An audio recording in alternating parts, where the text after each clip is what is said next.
Continuation of Chapter 6, Advanced Taxation.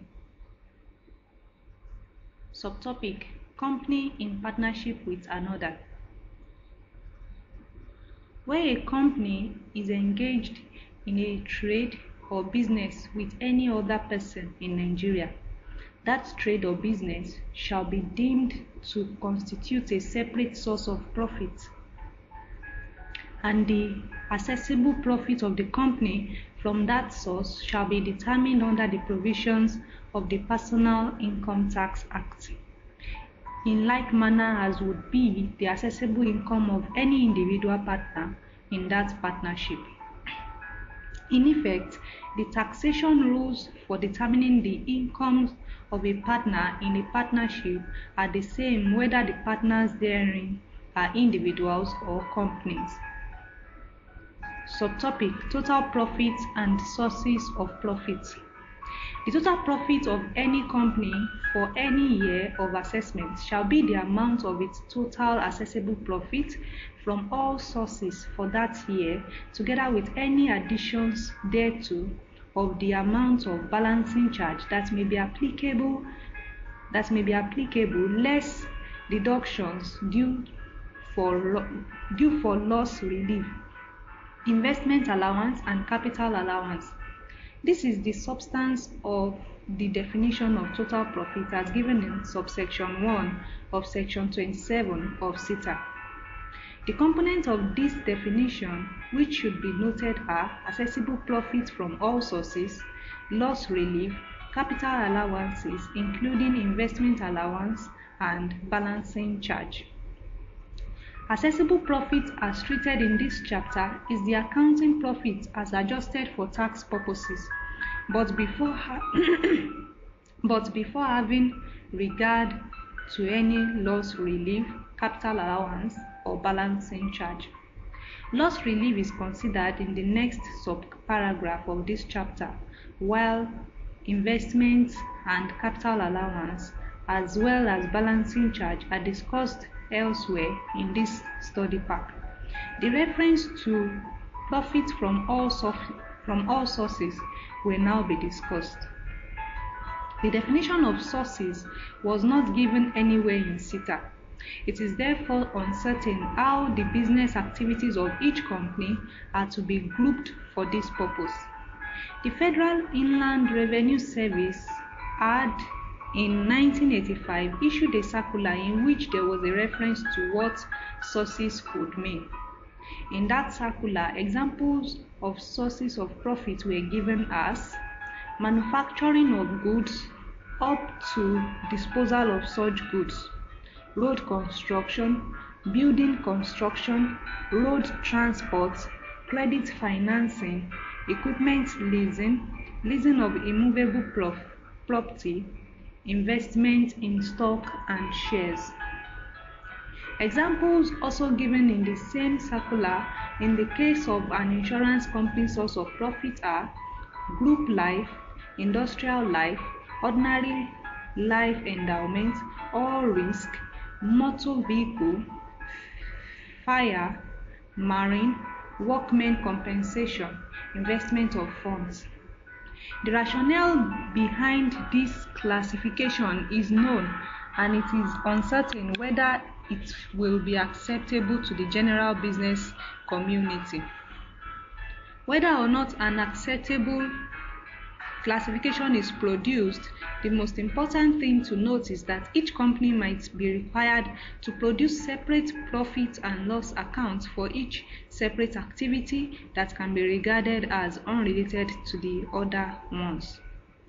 This is with a view to being able to determine whether there are losses from particular sources which should not be aggregated with profit from other sources for the purpose of arriving at the total profit of the company.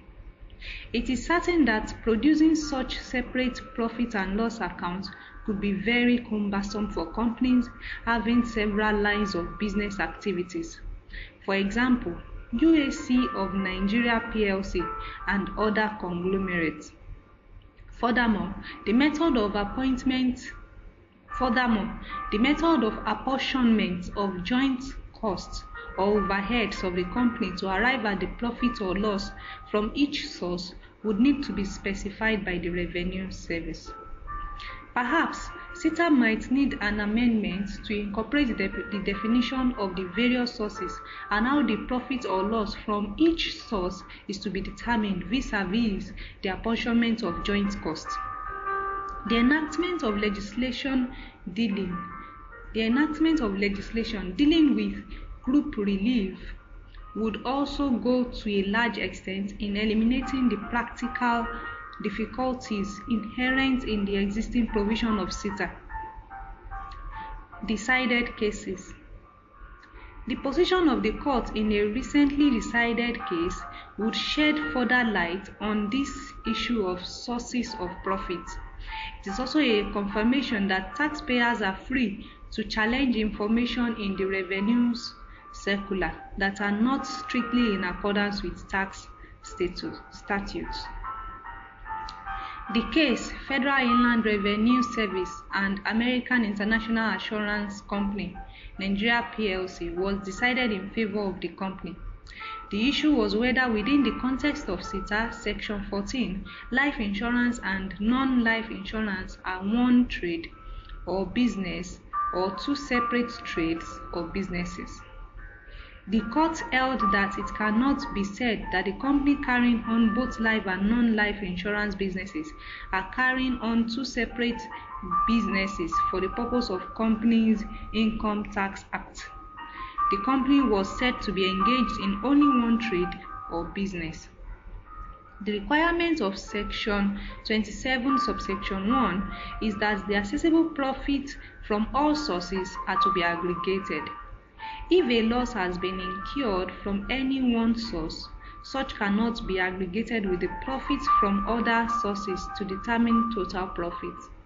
Such loss is to be carried forward for relief against future profits from the same source. Additions and deductions are then made for balancing charge, and investments and capital allowances respectively to arrive at total profits. When the total profits have been arrived at, the tax rate, presently 30%, is applied on the total profit to arrive at the tax payable. Illustration 6.6.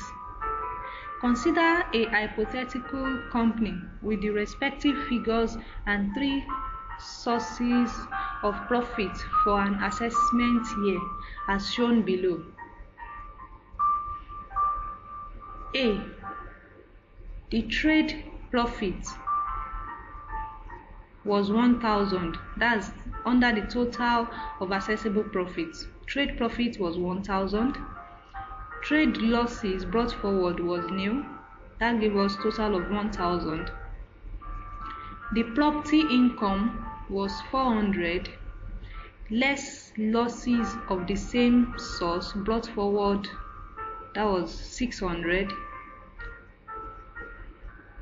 Our unrelieved loss was 200, that's losses carried forward, and the interest income is 300 naira. Total of assessable profit A plus C is 1,300. Add balancing charge 200, totaling 1,500. Deduct investment allowance nil. Capital allowance 350, total profit is then 1,150. Kindly refer to your study pack for better understanding of this.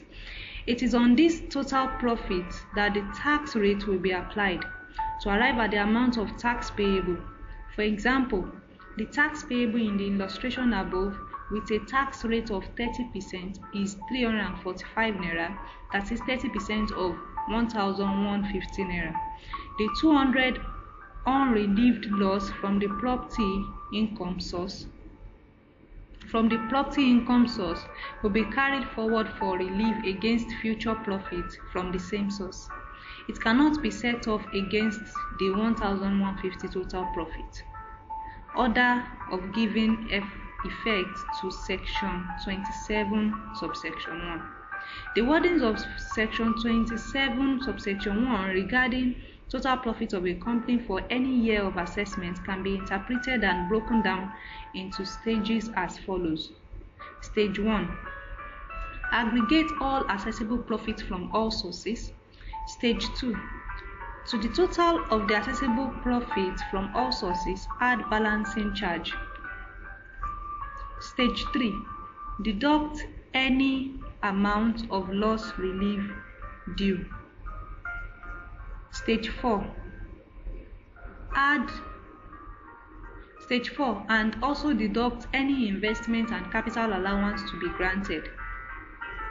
From the illustration above, it is clear that these stages cannot be strictly adhered to, as the effect of loss relief of stage 3 had to be shown in stage 1 to ensure that only the net accessible profits from each source are aggregated. Furthermore, the effect of any balancing charge as well as investment and capital allowances should also have been shown against the respective source where the relevant fixed assets had been employed.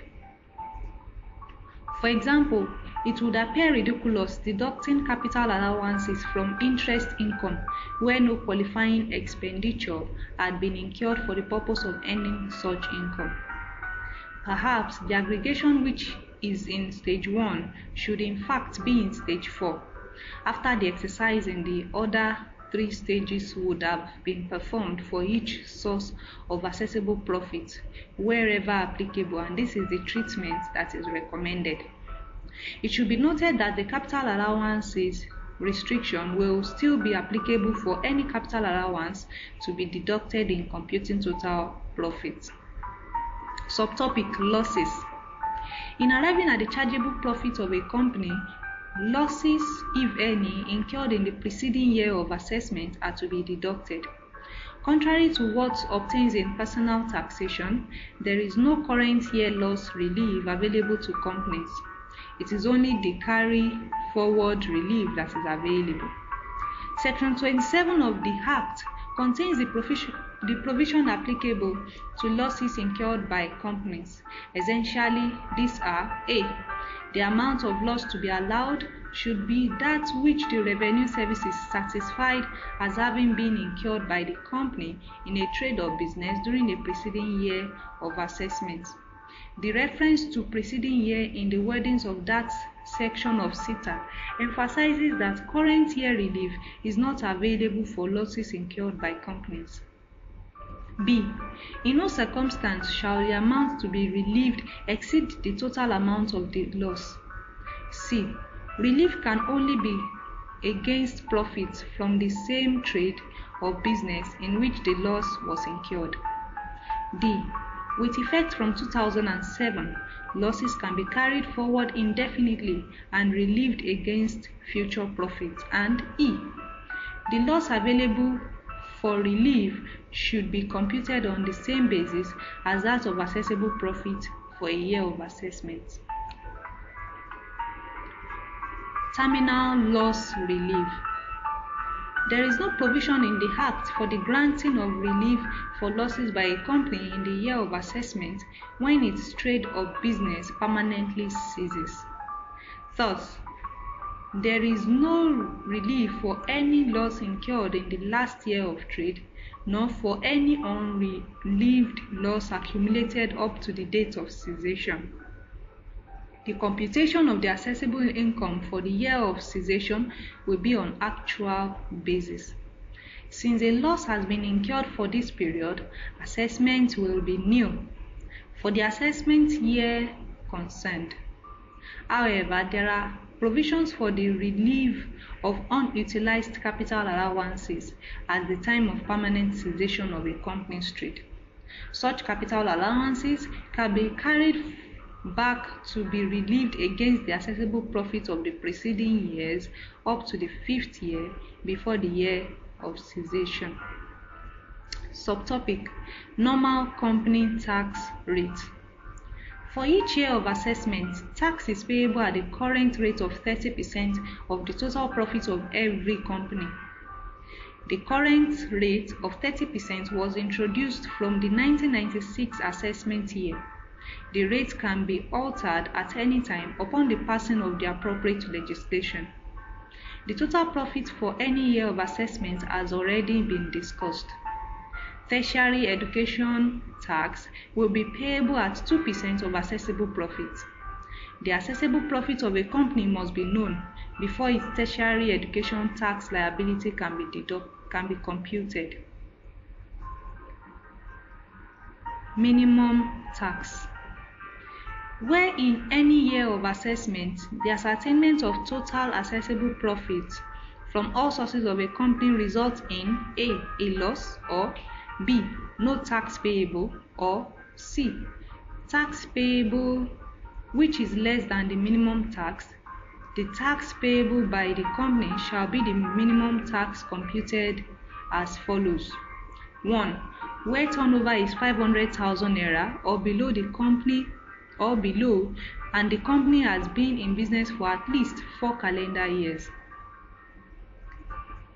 0.5% of gross profit, or 0.5% of net assets, or 0.25% of paid up capital, or 0.25% of the turnover, whichever is the highest. 2. Where turnover is higher than 500,000 naira, whatever is payable as computed in A above plus 0.125% of turnover in excess of 500,000 naira. In accordance with Section 33 of CITA, the minimum assessment provisions do not apply to 1. A company carrying on agricultural trade or business.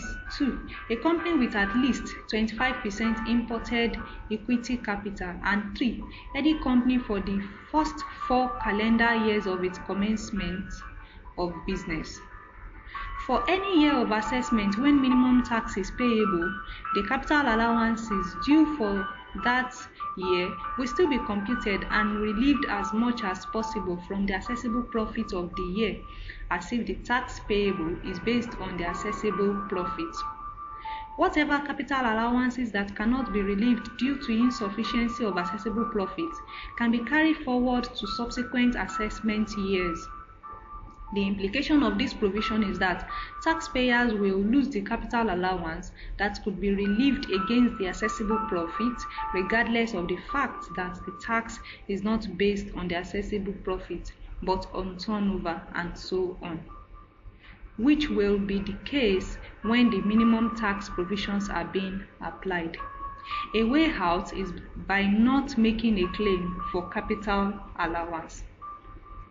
Subtopic: Tertiary education tax. Enabling law and imposition of education tax. Education tax was first introduced in Nigeria in 1993 with the enactment of the Education Tax Decree No. 7 of 1993. The act is currently known as Tertiary Education Trust Fund. Establishment Act 2011. Education tax is payable on an annual basis by every registered company in Nigeria that is liable to tax under the Companies Income Tax Act and Petroleum Profit Tax Act. The rate of the tax is 2% of the assessable profit. By inference, a company which has an adjusted or assessable loss will not be liable to education tax. Administration of tertiary education tax. The Federal Inland Revenue Service shall assess and collect tertiary education tax from companies.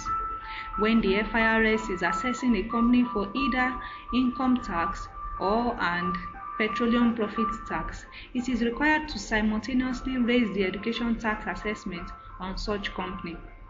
The tax is payable within 60 days after the Revenue Service has served notice of assessment on a company, and the Revenue Service is empowered by the Act to devise such forms as it may deem necessary for the purpose of assessing and collecting the tax. At the moment, a taxpayer is expected to file self-assessment form for tertiary education tax at the time of filing its company tax returns. Establishment of the Tertiary Education Fund. and Revenue Service of Trustees. For the proper management and administration of Education Tax and Education Fund, a Revenue Service of Trustees was established. The Revenue Authority is expected to pay into the fund the tax collected under the Act and shall, when doing so, submit to the Revenue Service of Trustees a return showing the names of the companies making the payments, the amount collected, the assessable profit of the companies for the accounting period, and such other information as may be required by the Revenue Service of Trustees. The Revenue Service of Trustees is expected to administer and disburse the amounts in the fund to federal, state, and local governments, educational institutions, including primary and secondary schools, but excluding private institutions. The amount in the fund is meant for the following: A. Rehabilitation, restoration, and consolidation of education in Nigeria. B. Works centers and prototype development. C. Staff development and conference attendance. D. Library system at the different levels of education. E. Research equipment procurement and maintenance. F. Higher Education Book Development Fund. G. Redressing any imbalance in enrollment mix as between the higher educational institutions. H. Execution of the 9-year compulsory education program. The Revenue Service of Trustees shall consist of A. Chairman. B. 8 other members. C. A representative each of the federal ministries of finance and education who shall not be below the rank of a permanent secretary. D. The executive secretary. The membership of the Revenue Service of Trustees shall reflect the 6 geopolitical zones of the Federation. The members of the Revenue Service of Trustees shall A. Be appointed by the President. B. Be persons with considerable experience from the public and private sectors to represent the business, financial, and education sectors. C. Hold office for a term of 4 years and may be eligible for reappointment for a further term of 4 years and no more. D. Be paid such remuneration and allowances as the President may from time to time determine. Functions of the Revenue Service of Trustees. The Revenue Service shall have responsibility to A. Monitor and ensure collection of the tax by the Federal Inland Revenue Service and ensure transfer to the fund. B. Manage and disburse the tax. C. Liaise with the appropriate ministries and or bodies responsible for collection or safekeeping of the tax. E. Receive requests and approve admittable projects after due consideration. E. Ensure disbursement to various levels and categories of education. F. Monitor and evaluate execution of the project. G. Invest funds in appropriate and safe securities. H.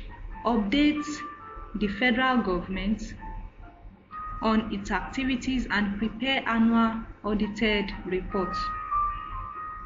I. Review progress and suggest improvements within the provisions of the decree. And J. Do such other things as are necessary or incidental to the object of the fund or as may be assigned by the federal government. The Revenue Service of Trustees shall administer, manage, and disburse the tax imposed on the basis of A. Equality among the 6 geopolitical zones of the Federation. B. Equality among the states within a zone. C. Equality among the local governments or area councils within a state or the Federal Capital Territory, Abuja, respectively. Appointment of the Executive Secretary of the Fund. There shall be for the fund an Executive Secretary who shall A. be appointed by the President on the recommendation of the Minister of Education, B. be a person with good knowledge in administrative matters, C. be the Chief Executive and Accounting Officer of the Fund, D. have such qualifications and experiences as are appropriate for a person required to perform the functions of that office. E. Hold office for a period of 5 years and may be eligible for reappointment for a further term of 5 years and no more.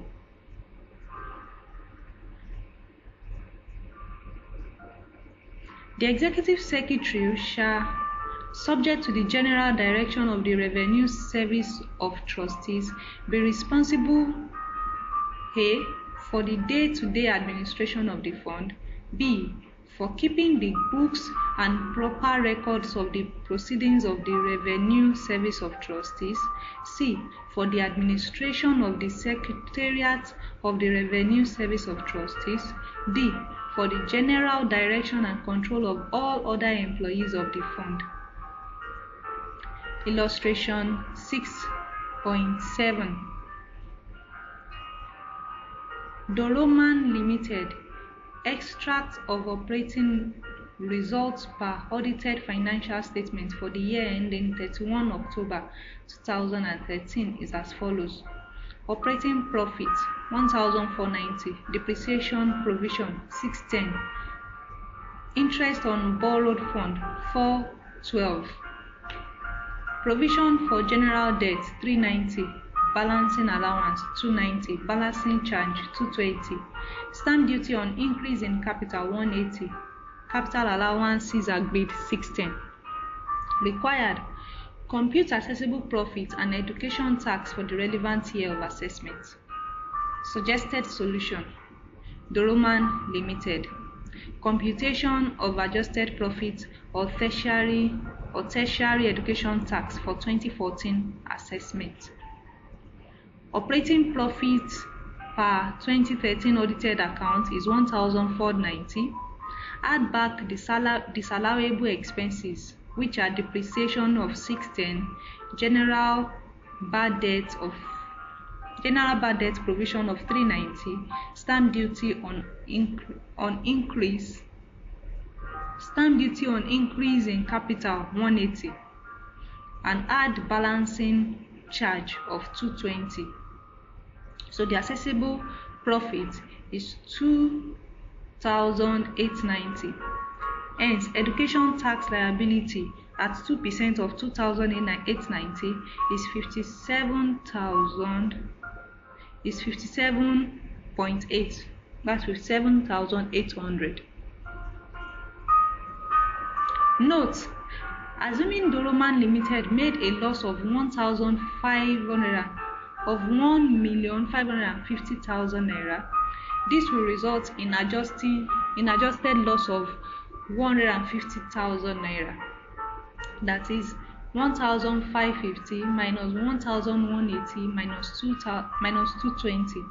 The company is therefore not liable to education tax assessment in 2014. Subtopic: small business rate. Certain companies referred to as small business with turnover of 1 million naira and below in the year of assessment shall be charged a lower rate of tax of 20% for 5 years from the commencement of the business. The lower rate will be applicable only to companies engaged in the business of A. manufacturing, or B. agricultural production, or C. mining of solid minerals, or D. only export trade. If it is assumed that a company is a manufacturer of certain goods and that the turnover in respect of the 2013 assessment year was 991,000 naira with profit of 250,000 naira, The tax payable shall be 20% of 250,000 naira, that is 50,000 naira.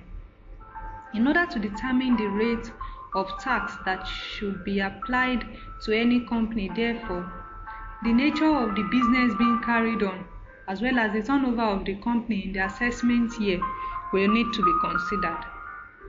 Furthermore, the 1 million naira turnover limit must not be exceeded if the lower tax rate is to be applied.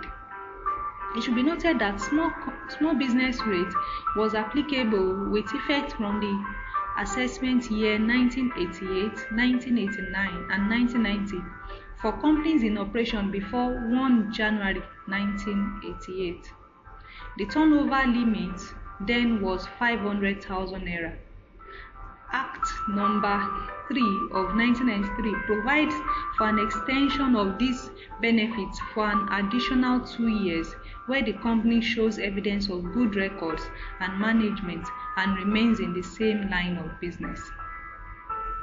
The turnover limit is now 1 million naira for each assessment year, while the rate can be applied for the first 5 assessment years provided the annual turnover still qualifies the business.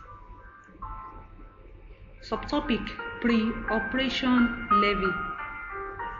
A company which is yet to commence business after at least 6 months of incorporation shall, for each year it obtains a tax clearance certificate, pay a levy of A. 25,000 for the first year and B. 20,000 for every subsequent year. Subtopic: Information Technology. Information technology is governed by the National Information Technology Development Act (NITDA) 2007. According to Section 12, subsection 2A of the Act, information technology tax is payable by specified companies with turnover of 100 million and above.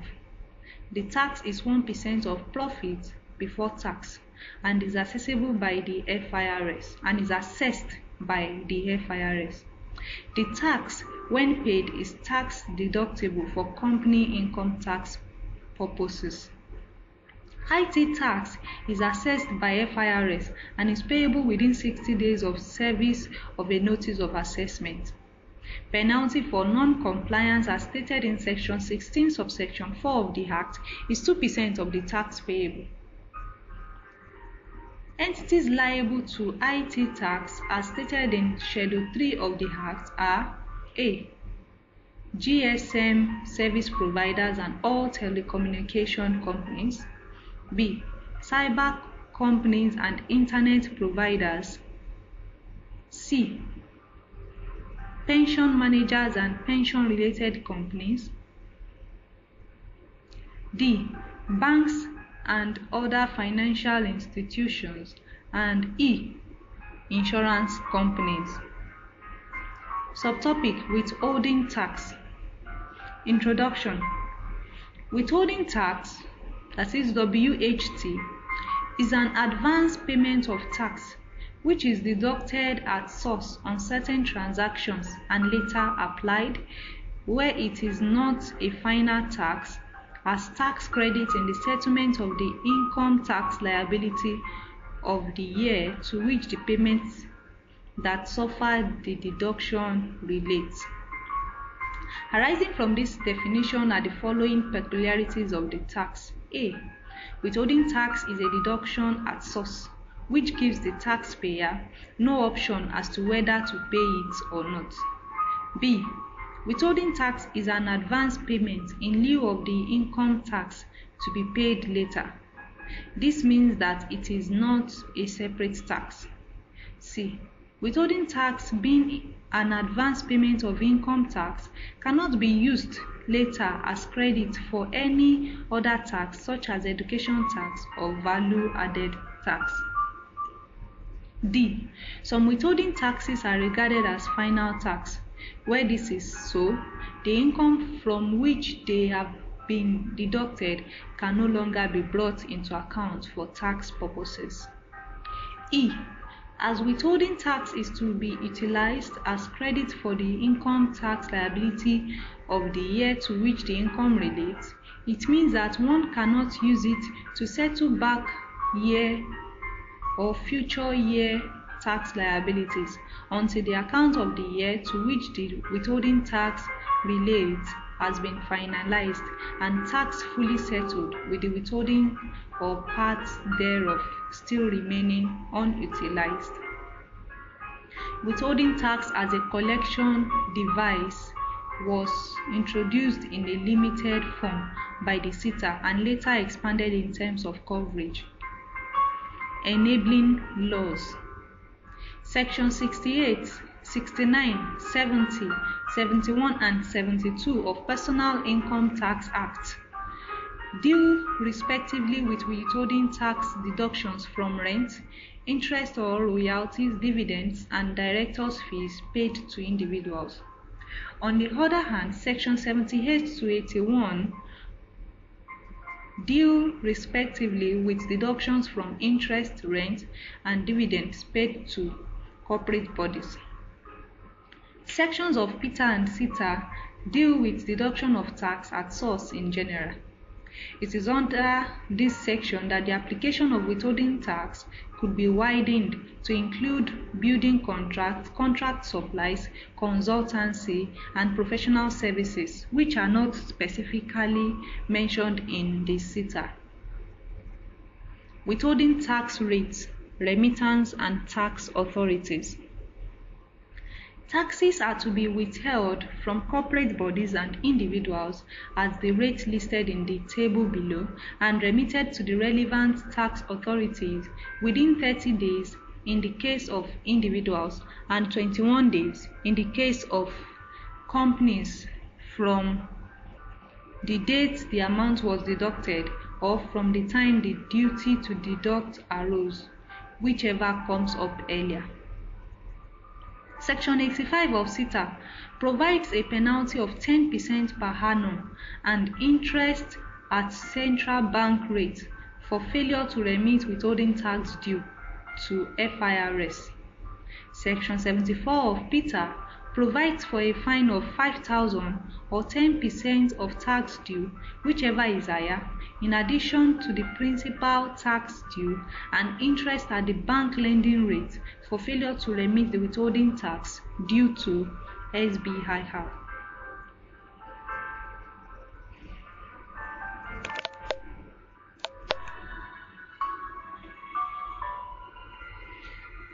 Rates of withholding taxes in Nigeria.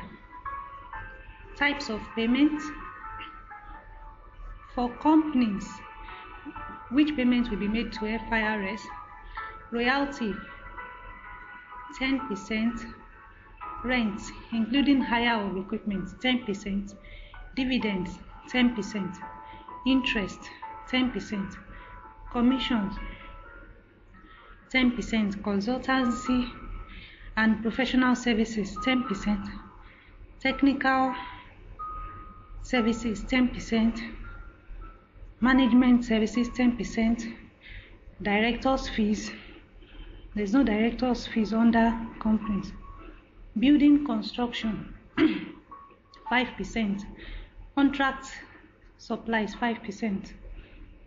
For individual rates that will be paid to SBIR, royalty is 5%, rent 10%, dividends 10%, interest 10%, commissions 5%, consultancy and professional fees 5%, technical services 5%, management services 5%, directors' fees 10%, building construction 5%, contract supplies 5%. Comment. A. The deduction from companies are payable to the FIRS. B. The deduction from individuals are payable to the SBIR on the basis of residence.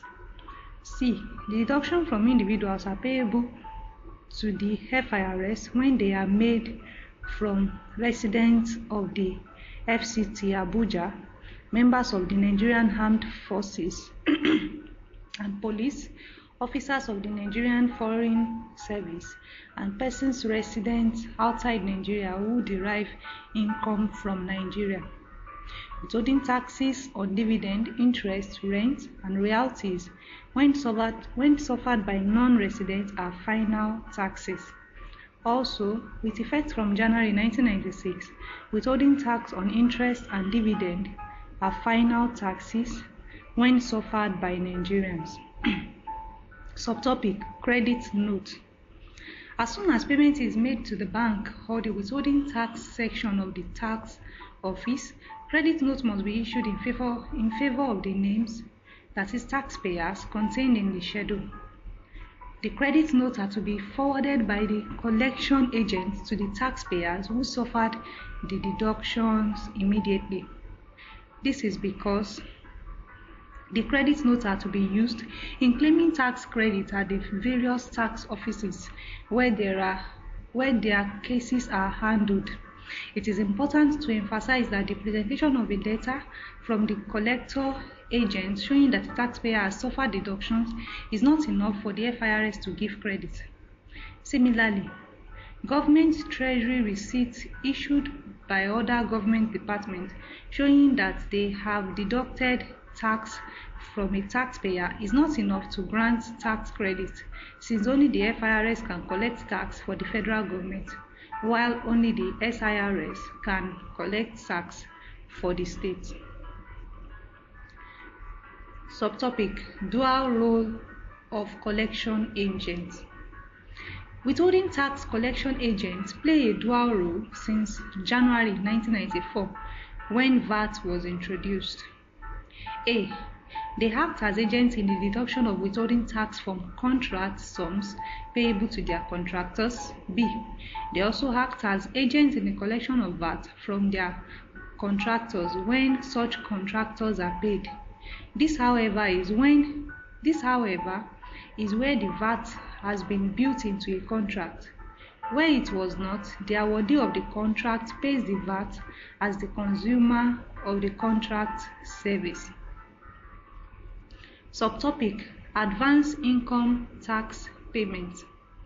When a company wishes to pay dividend out of profit on which no tax has been paid, CTAS Section 31, subsection 7 provides that tax at standard company tax rate is payable on the amount of the dividend. The provision of Section 15A and 16B of CTA is also to the same effect.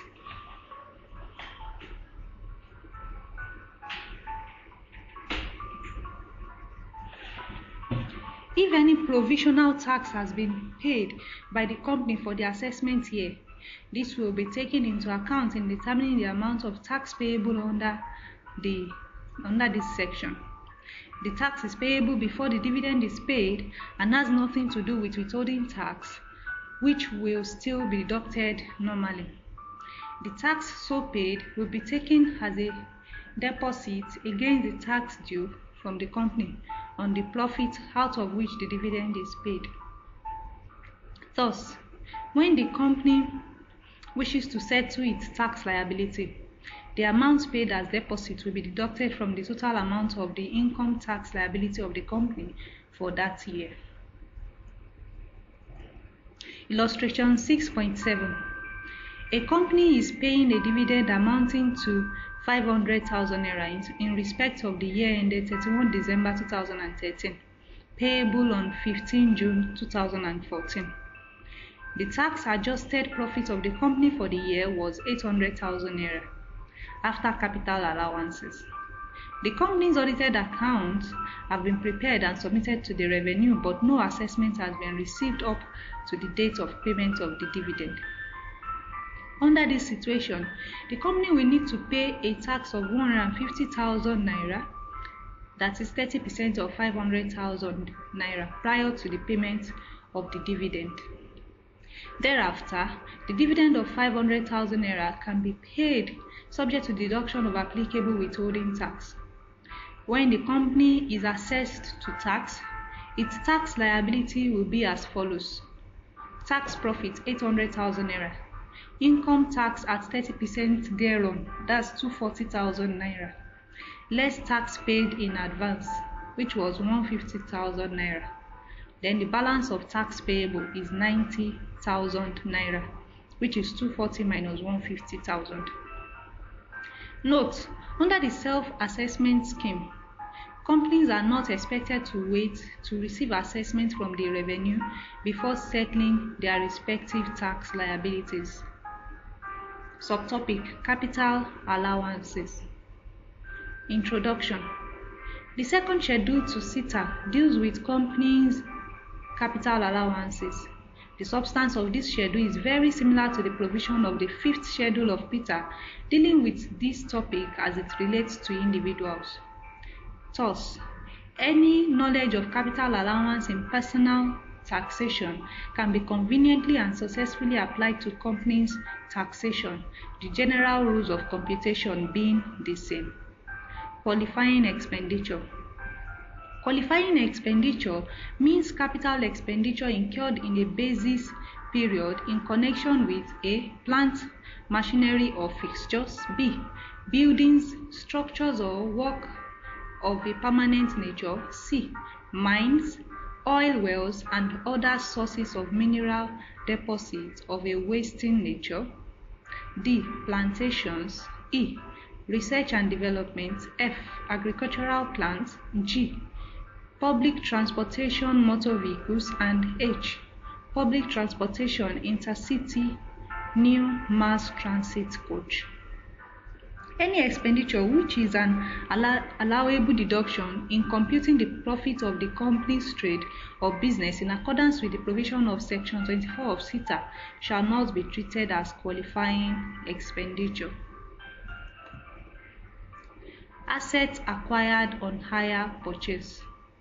When an asset is acquired under a hire purchase agreement, the qualifying expenditure of such asset is the amount of installments paid by the hirer during its basis period, excluding any interest element in the installment. The interest element is an allowable deduction under Section 24 of CETA in arriving at the profits of the company. Illustration 6.8.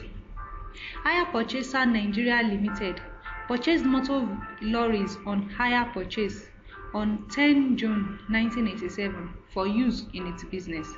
The initial deposit paid by the company amounted to 37.5 million naira.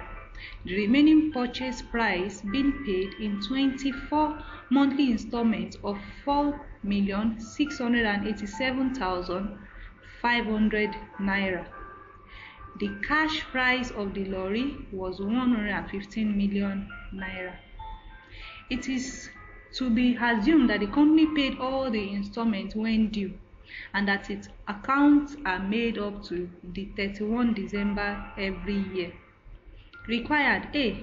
State the taxation implication of this transaction for Hire Purchaser Nigeria Limited. B. Compute the capital allowances for the relevant years of assessment. Suggested solution. The taxation implication of this transaction as far as Hire Purchaser Nigeria Limited is concerned are as follows. The interest element is an allowable deduction under Section 24 of CETA. Thus, the total interest element will be spread in proportion to the amount paid in each accounting year and will be deductible in arriving at the profit of the company accessible to tax. The interest element can be arrived at thus: amount of deposits 37.5 million, total of installments, that is 4,687,500 naira multiplied by 24, which gives us 112,500,000 naira. Total hire purchase price results to 150 million naira, less the cash price, which is 115 million naira. So the total interest element is 35 million naira. The interest element can be apportioned to the relevant assessment year using the sum of digits method. The sum of digits method, the sum of digits for 24 installments is 24 plus 23 plus 22 plus 21 plus 20 plus 19 plus 18 plus 17 plus 16 plus 18 plus 15 plus 14 plus 13 plus 12 plus 11 plus 10 plus 9 plus 8 plus 7 plus 6 plus 5 plus 4 plus 3 plus 2 plus 1, which is equal to 300. The interest apportionment will be arrived at thus. Kindly see the study pack for proper illustration. For 1988, amount of interest period is 15,050 naira. For 1989, the interest is 17,500. For 1990, it is 2,450, totaling 35 million naira, which is the interest element. The interest element deductible in arriving at the assessable profit of the company for each of the assessment years is as shown above. It should be noted that the interest element has been apportioned proportionately on time and amount basis as would any other finance cost. In a more simplified situation, the interest could be apportioned on the straight line method. B. The amount of the qualifying expenditure of the lorry is the cash price element of the total amount payable in each year of assessment. This can be arrived at as follows. Please see the study pack. Initial allowance for the relevant assessment year will be granted on the amount of the cash price element as shown above. Annual allowances will similarly be granted on the cumulative of the qualifying amount at the end of each of the basis period. The amount of the allowance will be initial allowance rate 25%, annual allowance rate 20%. See the study pack for the illustration. Points to note regarding capital allowances. The following points should be carefully noted with regards to capital allowances. A. Capital allowances will be granted only if these conditions are satisfied. 1. The company claiming must be the owner of the asset at the end of its basis period for a year of assessment. And 2. The asset must be used for the purpose of a trade or business carried on by the company. Note that the ownership and usage should be on the last day of the basis period of a year of assessment. For this purpose, a period of temporary disuse is ignored. Also, when an asset has been acquired but has not been put into use at the end of the basis period, capital allowances can be claimed provided the first use to which the asset will be put after that date is the purpose of the trade or business of the company. If eventually the asset is not put to use, is not such use, the revenue service can raise such additional assessment as might be necessary to counteract the benefit obtained from granting the capital allowances. B. The grant is for a year of assessment and is usually against the assessable profit of the basis period for that year of assessment. In the event of insufficiency of assessable profit to cover the claim due after the applicable restriction, the unrelieved amounts can be carried forward to future assessment years with no time limit. C. A claim should be made by the company before any capital allowance can be granted. However, if no claim is made, some allowances can still be granted where the revenue is of the opinion that it would be reasonable and just to do so. For example, where best of judgment assessments are raised. D. Where the basis period for any year of assessment is a period less than 1 year, for example, when the commencement provisions are being applied, the annual allowance for that assessment year shall be proportionately reduced. E. The relief is granted by deduction from the remainder of assessable profits in the computation of the company's total profit. The remainder of the assessable profit is the assessable profit plus any balancing charge unless any loss relief due. That is, capital allowance relief is granted after giving effect to loss relief. F. Unutilized allowances in the year of permanent cessation of a trade or business carried on by a company shall be available for relief against the remainder of its assessable profits for the preceding year of assessment, and so on for other preceding years up to the 5th year before the year of permanent cessation. G. Where a relief is to be granted to a company after the assessment has been final and conclusive in respect of any assessment year, the Revenue Service may make such repayments or set off of the tax or any part of such tax paid or charged for that year as may be appropriate in lieu of making the deduction for the amount of the relief. H. The residue of expenditure is the total qualifying expenditure incurred less the total of any initial and annual allowances granted to date. Investment allowance should not be deducted from qualifying expenditure to arrive at the residue. I. In the year of permanent cessation of a trade or when an asset is disposed, balancing adjustments will need to be made. Balancing allowance will be granted when the proceeds of disposal or the value on the date of cessation is less than the residue of qualifying expenditure. A balancing charge, which will be limited to the capital allowances previously given, will be made if the value of proceeds is greater than the residue. J. There is no difference in the meaning of disposed of and value of an asset, as contained in CETA 2nd Schedule paragraphs 12 and 13 respectively, and that contained in PETA 5th Schedule dealing with personal taxation. K. The amount of capital allowances calculated is generally restricted to a percentage. At present, 66 O number 2/3% of the assessable profit.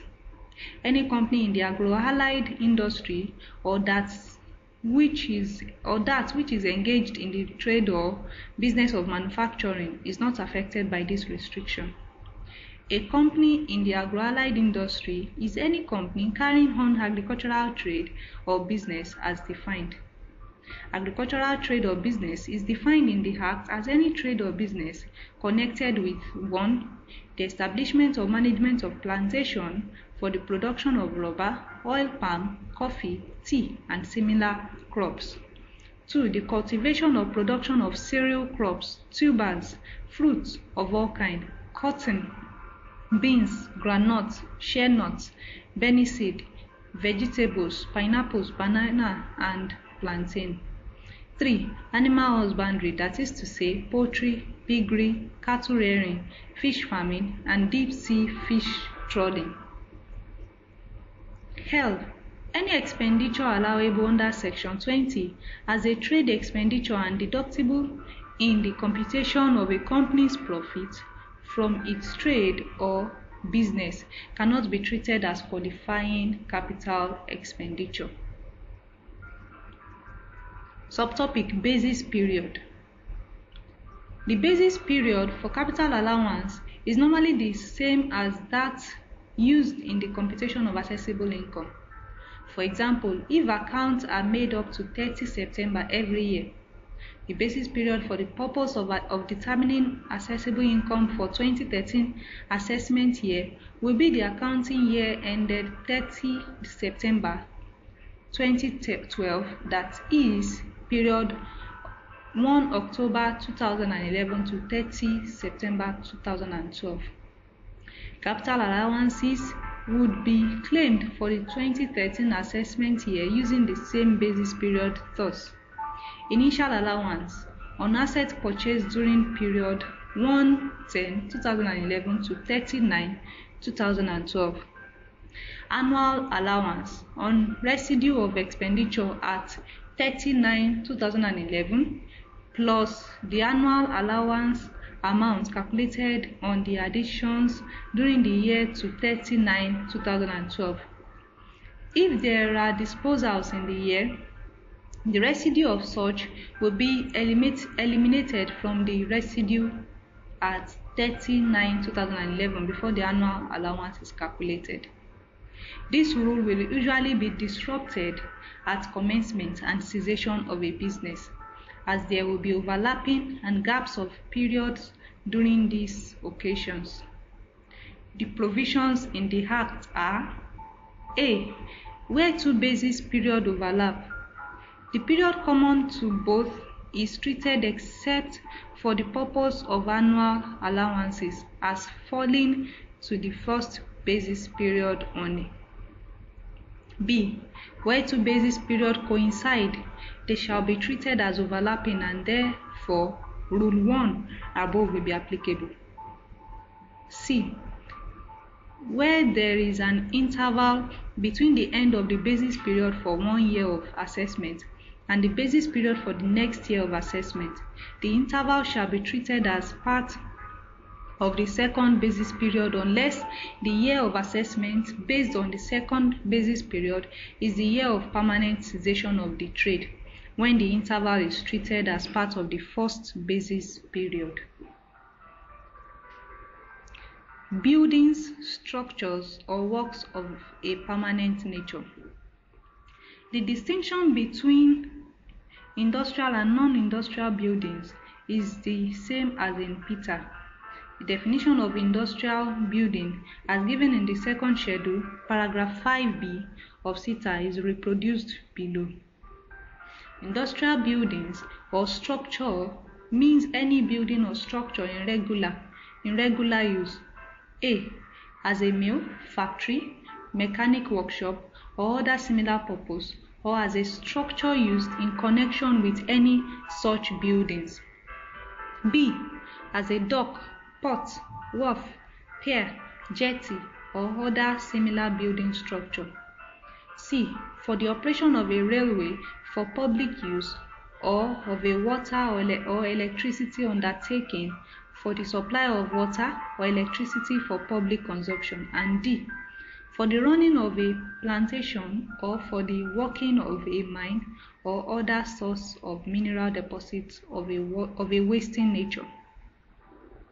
Any building not falling into any of these descriptions will automatically be non-industrial building.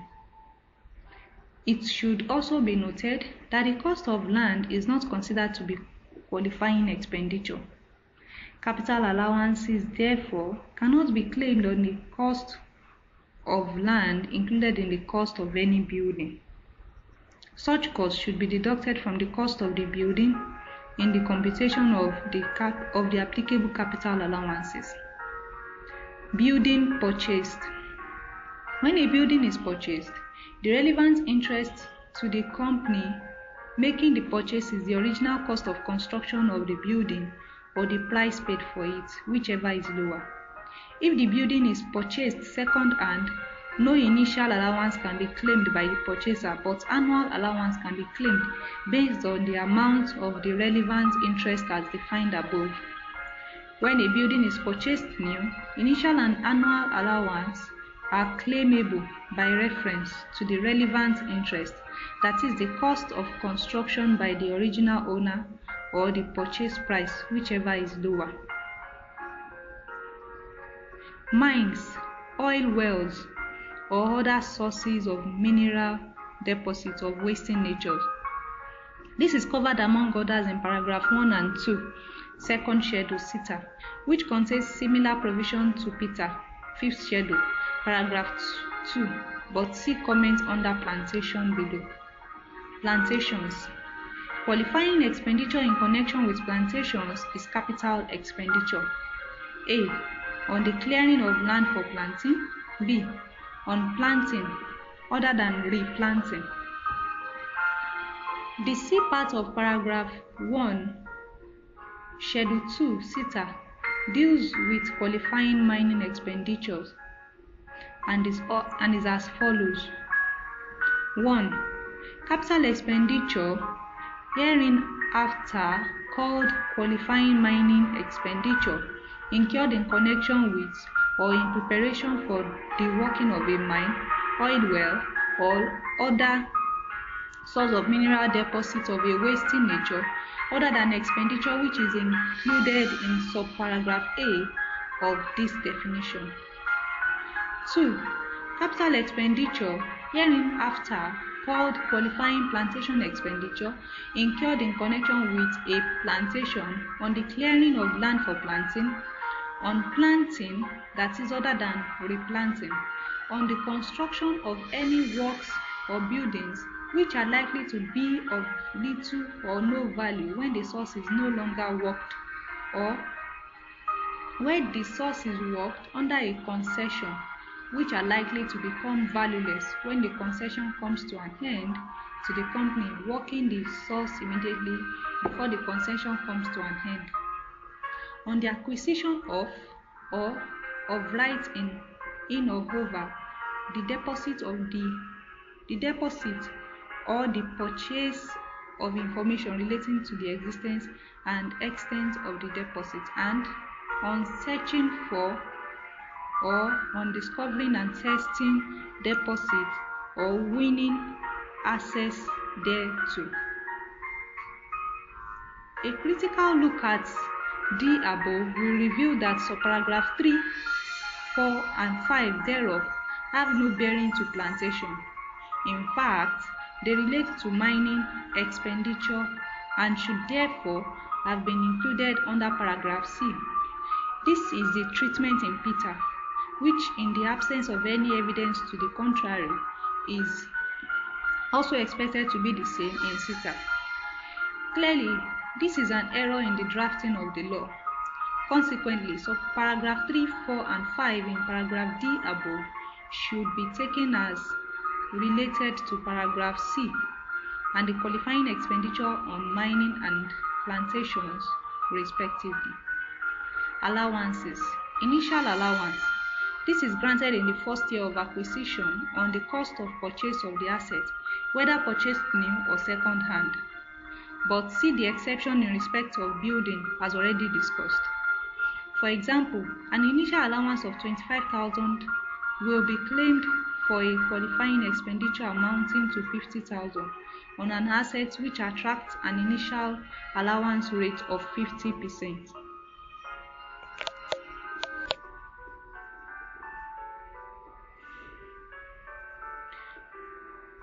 The initial allowance to be granted would be such an amount as the Revenue Service may determine to be just and reasonable, where either the seller has control over the purchaser or the purchaser has control over the seller of the asset.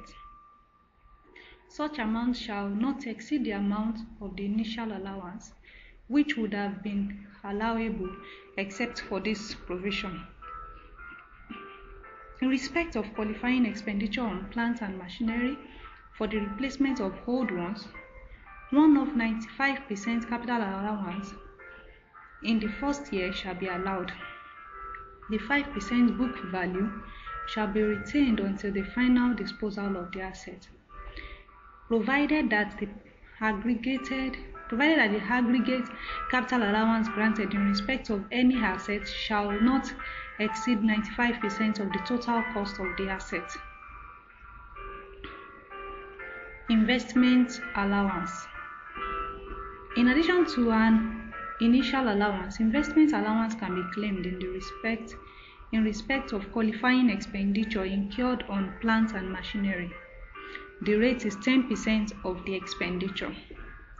The provisions of SITA relating to initial allowance also apply to investment allowance, except that an investment allowance is not to be deducted from cost of the asset in arriving at the residue of qualifying expenditure. Investment allowance cannot be claimed, or if already granted, shall be final if any of the following happened within a period of 5 years from the date of acquisition of the asset. A. Any sale or transfer of the asset otherwise than to a person acquiring the asset for a chargeable purpose or for scrap. B. Any appropriation of the asset to a purpose other than the chargeable purpose.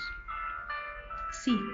Any sale or transfer or other dealing with the asset being a case where it appears either 1. That the purpose of obtaining tax allowance was the sole or main purpose of the company for incurring the expenditure or for so dealing with the asset, or 2. That the incurring of the expenditure and the asset being so dealt with were not bona fide business transactions or were artificial or fictitious transactions and were designed for the purpose of obtaining tax allowances. For the purpose of this section, chargeable purpose means the purpose of putting the assets to a use such that profits accrue or are intended to accrue therefrom and will be chargeable to tax. Annual allowance.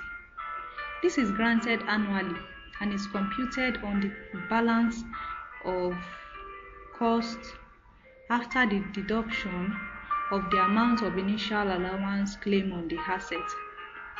In the example of the item shown under initial allowance above, the annual allowance, assuming a rate of 25%, shall be 6,250. That is 25% of 50,000 minus 25,000.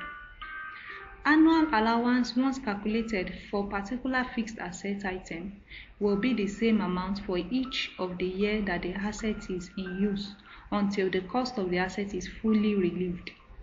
A nominal sum of 10 per item is retained in the books in the last year of claim of annual allowance. It is retained until the item is disposed of. Where the basis period for any year of assessment is a period of less than 1 year, the annual allowance for that year of assessment shall be proportionately reduced.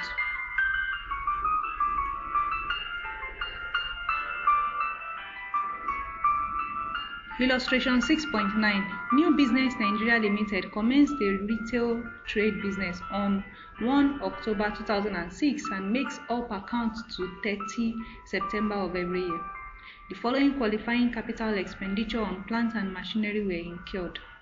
Date and amount: 1/10/06, 520,000; 1/11/06, 535,000; 15/4/07, 725,000. Required: compute capital allowance for the relevant years of assessment. Kindly see solution in your pack. Whenever in doubt as to whether it is the initial or annual allowance that should be restricted when the basis period is shorter than 12 months, remember that initial allowance is a one-off allowance and is therefore not to be restricted, while annual allowance is on an annual basis and is therefore to be proportionately restricted to the number of months in the basis period, if less than 12 months. The capital allowance rate. The following are the current 2009 capital allowance rate. We have the initial allowance and the annual allowance. For building, industrial and non-industrial, initial allowance is 15%, annual allowance is 10%.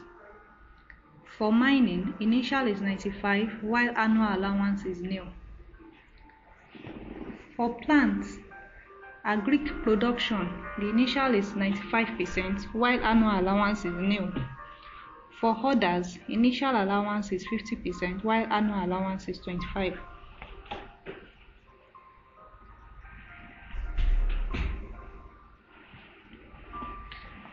Furniture and fittings, initial 25, annual 20. Motor vehicles, which is subdivided into public transportation, 95% for initial, annual nil. Others under motor vehicle, initial is 50, annual is 25. Plantation equipment, initial allowance 95%, annual allowance nil.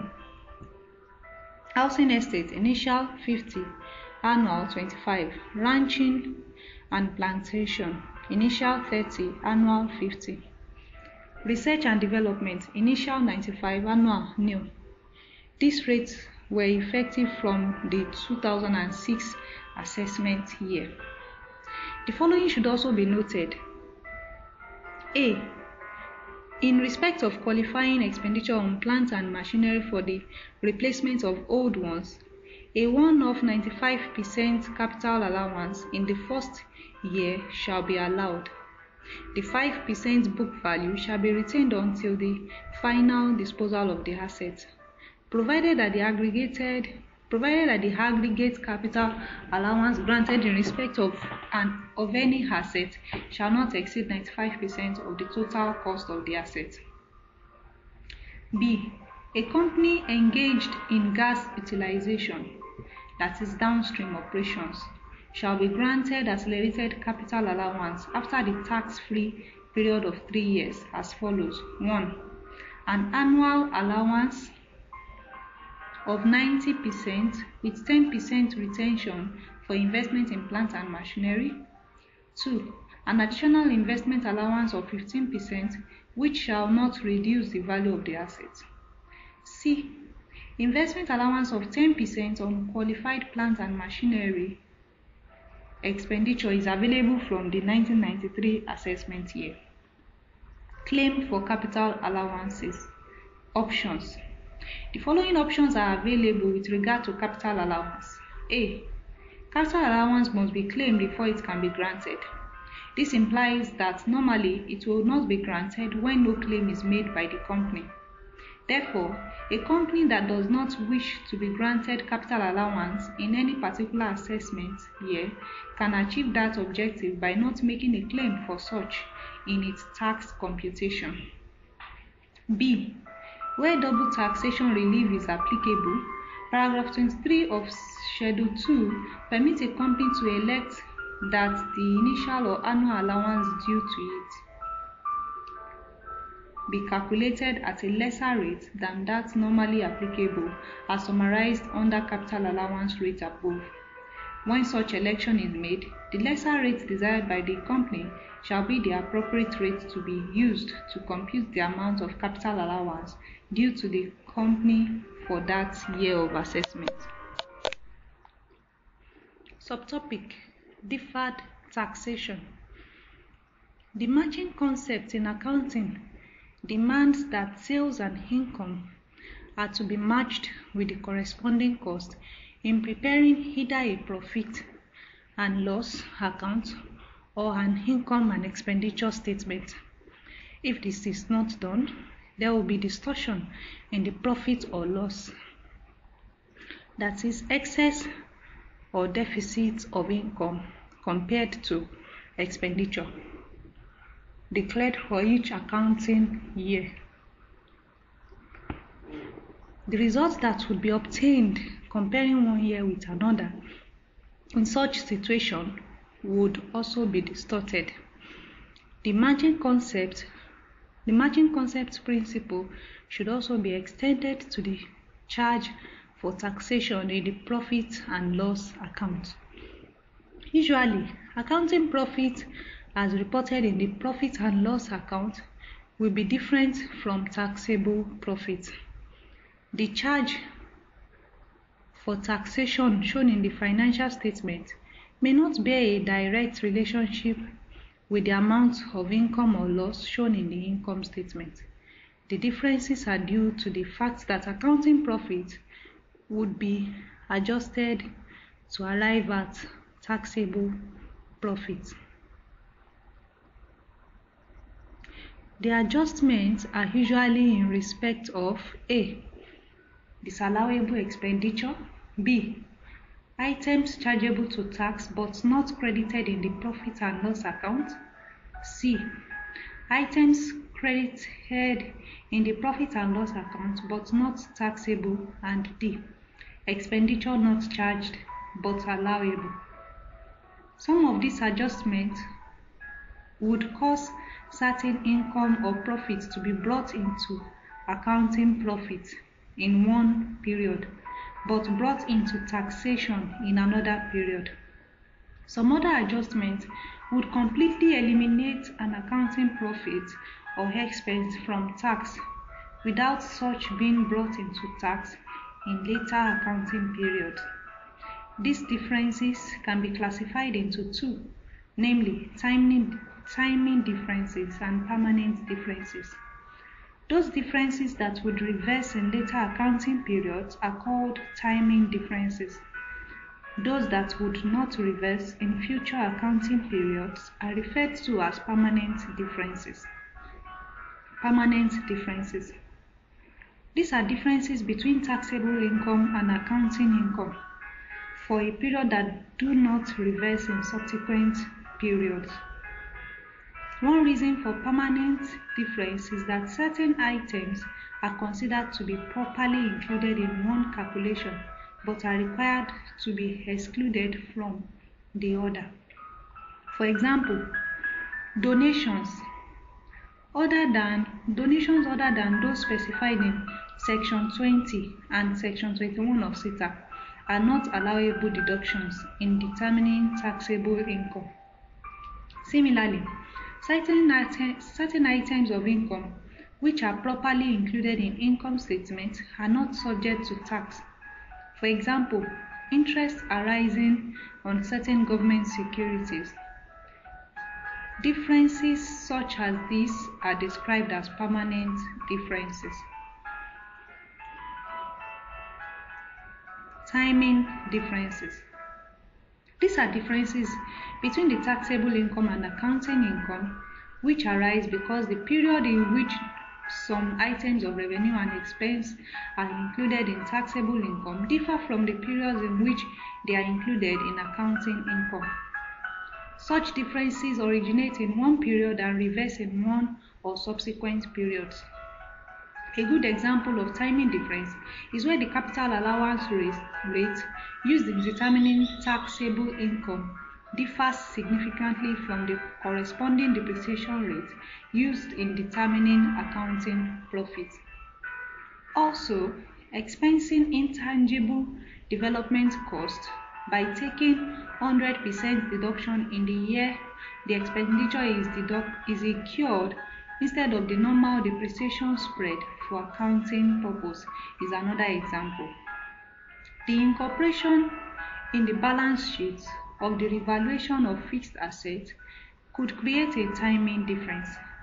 This is because the profit or loss that would result if the asset is realized at its revalued carrying amount would be taxable, unless the disposal of the revalued asset and of any subsequent replacement asset would not result in a tax liability after taking account of any expected rollover relief. Deferred tax is the tax attributable to timing differences. Basis of providing for deferred tax. The objective of providing for deferred tax is to ensure that the tax expense reported in an income statement of a particular period reflects the tax effect of revenue and expenses included in the pre-tax accounting income of the period. Permanent differences are not taken into consideration as they have no effect on further periods. Deferred tax can be treated on any of these three bases. A. Nil provision. B. Full provision. C. Partial provision. Nil provision. Tax effects of timing differences are ignored completely. Only the tax payable is in respect of the accounting period is charged to income in that period and no provision is made for deferred tax. Proponents of this treatment hold the view that since tax liability arises only on taxable income and not on accounting income, there is no need to provide for deferred tax. Full provision. Full provision basis takes into account all the timing differences. Support for this view is based on the principle that the tax effect of all the transactions occurring in each particular period has to be recognized in the financial statement of the period. Partial provision. Under the partial provision basis, the tax effect of some timing differences are excluded from the computation of deferred tax when there is reasonable evidence that those timing differences will not reverse for some considerable number of years. Supporters of the view argue that deferred tax has to be provided only where it is probable that tax will become payable as a result of the reversal of timing differences. The partial provision basis has one major advantage over the other two bases discussed above. Under this method, the provision for deferred tax is based on an assessment of the ultimate tax liability. Method of computation.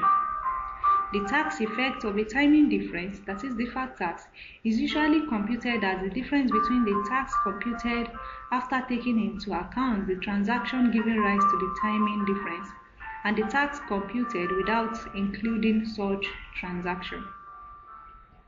As tax rates change over time, giving rise to the question of what rate to use is in computing deferred taxes.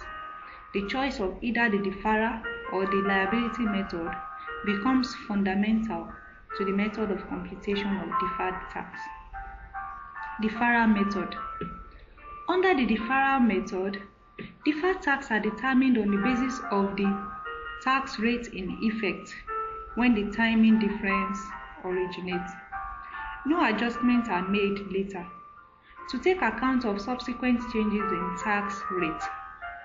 Reversals of the tax effect of timing differences are accounted for using the tax rate current at the time the timing differences arose. For practical purpose, the rate used may be either an average rate to date or a rate determined through the first in, first out FIFO approach.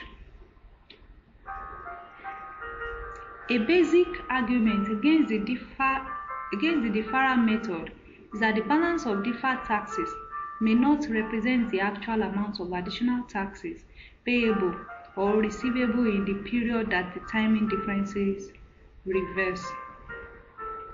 Liability method. Under the liability method, the amount of deferred tax is computed by using the tax rate expected to be in force during the period in which the timing differences reverse.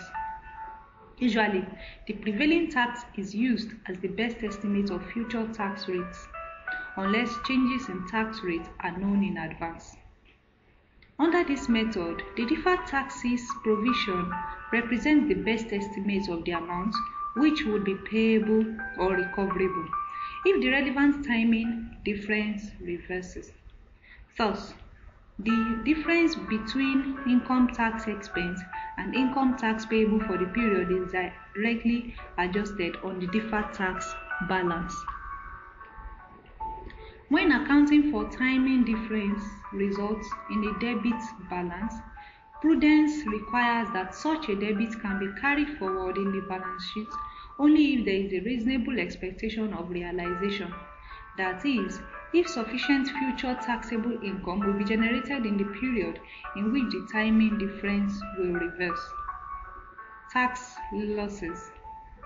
Tax losses result in tax savings, provided that there is taxable income against which the losses could be relieved. Consequently, such potential tax savings relating to a tax loss carried forward may be included in the income statement. Since the tax loss limits the period over which a tax loss may be carried forward as offset against future taxable income, Only the related timing differences that will reverse during the limited period are considered in computing deferred taxes and treated either as a debit balance or as a debit to the deferred tax account. Please note that tax savings that result from offsetting a tax loss is included in the net income. Separate line method. It is the separate line method of presentation of deferred tax in financial statements that is encouraged in the Statement of Accounting Standard on Deferred Taxes, SAS number 19. The tax effects in the financial statements are shown separately from the item or transaction to which they relate. The main advantage of this method is that it distinguishes between an item and its tax consequences. Other accounting standard requirements. Deferred tax balance should be presented in the balance sheet separately from the shareholder's interest. In case of a debit balance, it should be shown as an asset. The disclosure requirement may be shown either on the face of the income statement or as notes to the financial statement. The total amount of any deferred taxes, both current and cumulative, not provided for, should be disclosed by way of a note and analyzed into components. Illustration 6.10. An industrial building of a company that has been in business for several years, purchased for 2 million during year ended 31 December 1999, was revalued at 10 million naira as at 31 December 2004. The balance sheet date of the company. The revalued amount is incorporated into the company's account as at 31 December 2004. Calculate the capital gain tax and deferred tax liability. Ignore rollover relief. Kindly see the long solution in your study pack. Note: though annual allowance is not usually granted on any fixed asset item in the year of disposal, it should be recognized that this item was indeed not disposed of at the balance sheet date, and therefore annual allowance thereon would have been claimed in the year 2005 tax computation. This is why it is the residue of expenditure after the 2005 annual allowance claim that is used in arriving at the balancing charge. Illustration 6.11. The depreciation charge for the year in respect of a company's fixed asset was the sum of 500,000 naira. The corresponding capital allowances computation produced a figure of 750,000 naira.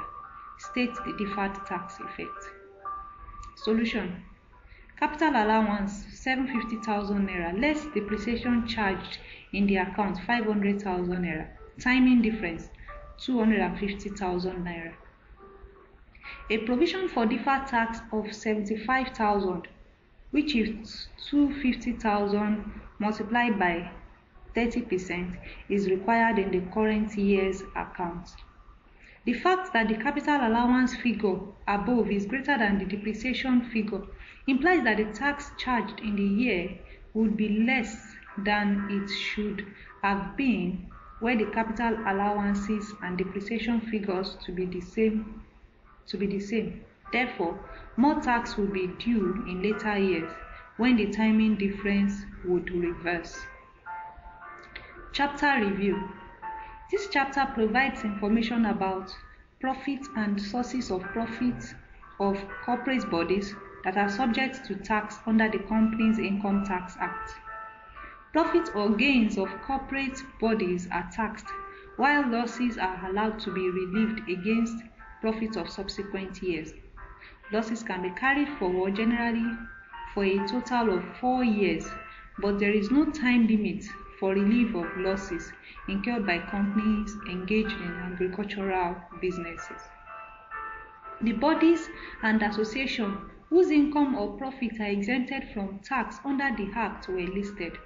Some incomes are exempted in the condition that they were not derived from trade or business being carried on.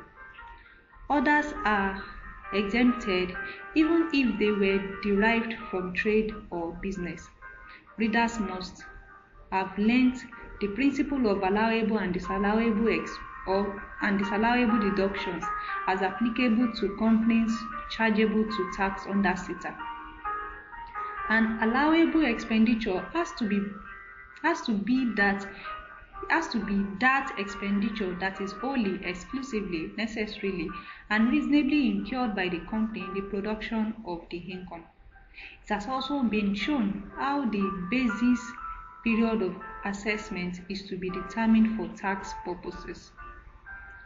It has been demonstrated that the preceding year basis rule is applicable generally in the taxation of companies except at commencement or cessation of business. The global profits of Nigerian companies are taxable irrespective of whether or not they are brought into or received in Nigeria. On the other hand, the profits of non-Nigerian companies are chargeable under CETA to the extent that they are derived from such companies' operation in Nigeria, subject to applicable exemptions in any available double taxation agreement. Companies' profits chargeable to tax under CETA are assessed to income tax at 30% of total profit and education tax at 2% of assessable income. A small business rate of 20% is applicable to companies with turnover of 1 million naira and below in each year of assessment for 5 years from the date of commencement of the business. The lower rate applies to companies that are engaged in the business of manufacturing, agricultural production, mining of solid minerals, or wholly export trade. The worked examples are full of figures, so it will be better to read it in the study pack. This brings us to the end of chapter 6. Thank you.